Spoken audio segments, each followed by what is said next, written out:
తేజస్లో స్వదేశీ digital flight control computer. Tejas యుద్ధ విమానంలో digital fly by wire flight control కంప్యూటర్ను అనుసంధానించినట్లు రక్షణ శాఖ వెల్లడించింది. తేజస్ మార్క్ 1A వెర్షన్ అభివృద్ధిలో ఇదో ముందడుగని తెలిపింది. DFCCని బెంగళూరులోని ఏరోనాటికల్ డెవలప్మెంట్ ఎస్టాబ్లిష్మెంట్ అభివృద్ధి చేసింది.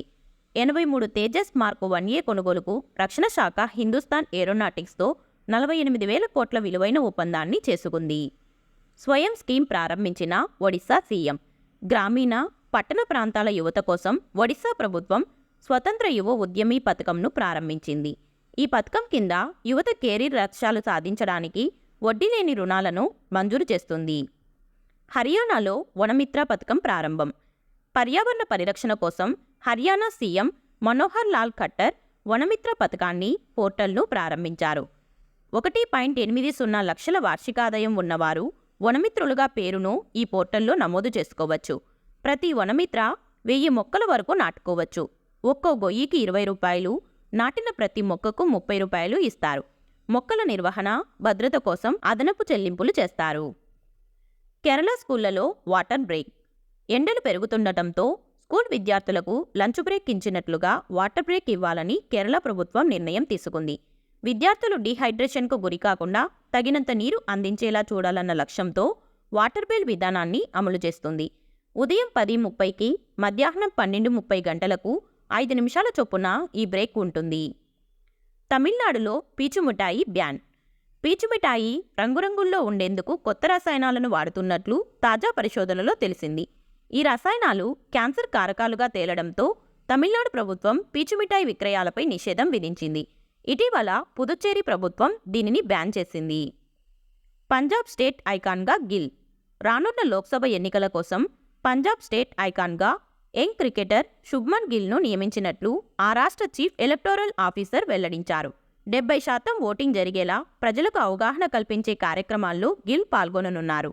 ఈచ్ వార్ 70 పార్ నినాదంతో అతను ప్రచారం చేస్తారు. అత్యుత్తమ పీఎంగా మోదీ, సీఎంగా Naveen Patnaik.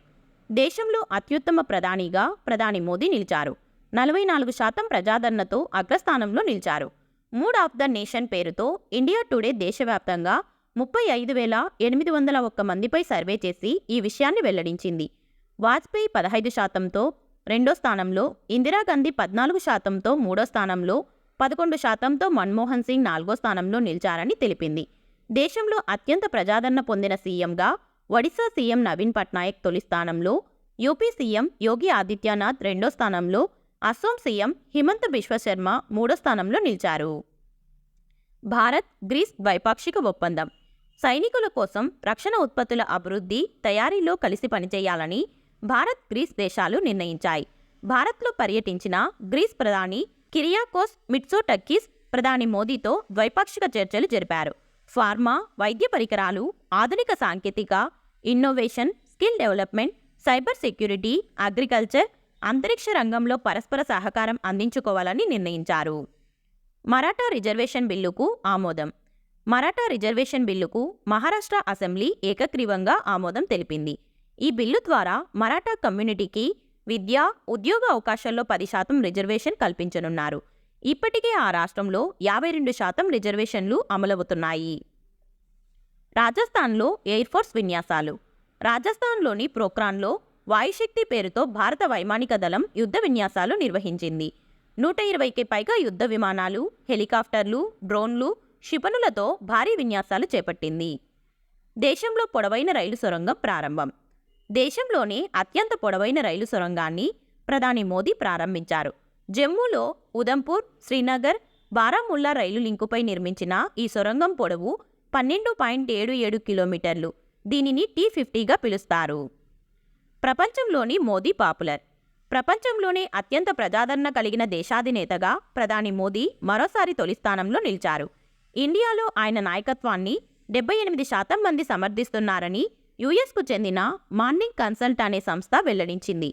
Mexico president Manuel 68%, Argentina president Javier Milei 63%, Poland ప్రధాని డొనాల్డ్ 52%, స్విట్జర్లాండ్ ప్రధాని వియోలా ఆమ్హర్ట్ 51%తో తర్వాతి స్థానాల్లో ఉన్నారు.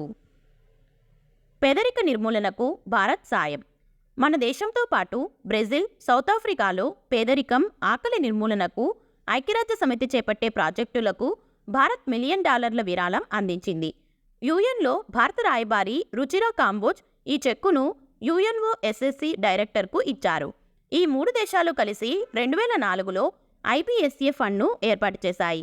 దీనికి భారత్ ఇప్పటి వరకు 18 మిలియన్లు అందించింది. విశాఖలో మిలాన్ 2024 విన్యాసం. మిలాన్ 2024 పేరుతో విశాఖలో 12వ విడత నౌకాదళ విన్యాసాలు నిర్వహిస్తున్నారు. INS విక్రాంత్, INS విక్రమాదిత్య ఈ విన్యాసాల్లో పాల్గొన్నాయి. 51 దేశాలకు చెందిన యుద్ధ నౌకలు, విమానాలు, హెలికాప్టర్లు ఇందులో పాల్గొన్నాయి. ఈ కార్యక్రమానికి ఉపరాష్ట్రపతి ధన్ఖడ్, కేంద్ర మంత్రి రాజ్నాథ్ సింగ్, గవర్నర్ అబ్దుల్ నజీర్ ముఖ్య అతిథులుగా హాజరయ్యారు. భారత నేవీలో అధునాతన విమానాలు. హిందూ మహాసముద్రంలో నిఘా వ్యవస్థను బలోపేతం చేసేందుకు ఎయిర్బస్ SE నుంచి భారత్ 13 నిఘా విమానాలను కొనుగోలు చేయనుంది. వీటి విలువ 2,900 కోట్లు. వీటిలో 9 నేవీకి, 6 కోస్టు గార్డుకు వెళ్లనున్నాయి. ఇందులో 4 C-295 విమానాలు ఎయిర్బస్ తయారు చేస్తుంది. మిగిలినవి భారత్లో తయారు కానున్నాయి. పోర్చుగల్ ప్రధాని రాజీనామా. అవినీతి ఆరోపణలతో పోర్చుగల్ ప్రధాని యాంటోనియో కోస్టా రాజీనామా చేశారు. గ్రీన్ హైడ్రోజన్ ప్రాజెక్ట్, లిథియం గనుల కుంభకోణాల్లో పోలీసులు ఆయన ఇంటిపై దాడులు చేయడంతో పాటు ముఖ్య సలహాదారుడిని అరెస్టు చేశారు. ఈ క్రమంలో కోస్టా తన పదవికి రాజీనామా చేశారు. జపాన్లో నెగ్డుమెన్ ఫెస్టివల్కు గుడ్ బై.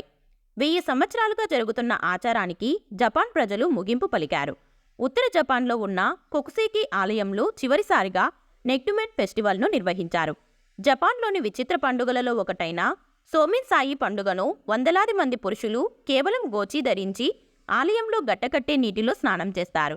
దేశంలో జననాల రేటు పడిపోవడం, వృద్ధాప్య రేటు పెరగడంతో ఈ సంప్రదాయాన్ని కొనసాగించలేకపోతున్నారు. శక్తివంతమైన పాస్పోర్ట్ ఫ్రాన్స్దే. హెన్లీ పాస్పోర్ట్ ఇండెక్స్లో శక్తివంతమైన పాస్పోర్ట్గా ఫ్రాన్స్ అగ్రస్థానంలో నిలిచింది. గత ఏడాది 84వ ర్యాంకులో ఉన్న భారత్ 85కు పడిపోయింది. వీసా లేకుండా భారతీయులు ప్రయాణించే దేశాల సంఖ్య మాత్రం గత ఏడాది 60 ఉండగా ఈ ఏడాది 62కు పెరిగింది. మొత్తం 194 దేశాల్లో Germany, Italy, Japan, Singapore, Spain top 10లో నిలిచాయి. ఇక పాక్ 106, బంగ్లా 102వ ర్యాంకులో ఉన్నాయి. ఇక ఆఖరుగా 2 ప్రశ్నలు. వీటికి సమాధానం మీరే తప్పకుండా కామెంట్ చేయండి. మిలాన్ 2024 విన్యాసాలు ఎక్కడ జరుగుతున్నాయి? విద్యార్థులకు వాటర్ బ్రేక్ ఏ రాష్ట్రంలో ఇస్తున్నారు? వీడియో నచ్చితే లైక్ చేయండి. Please subscribe.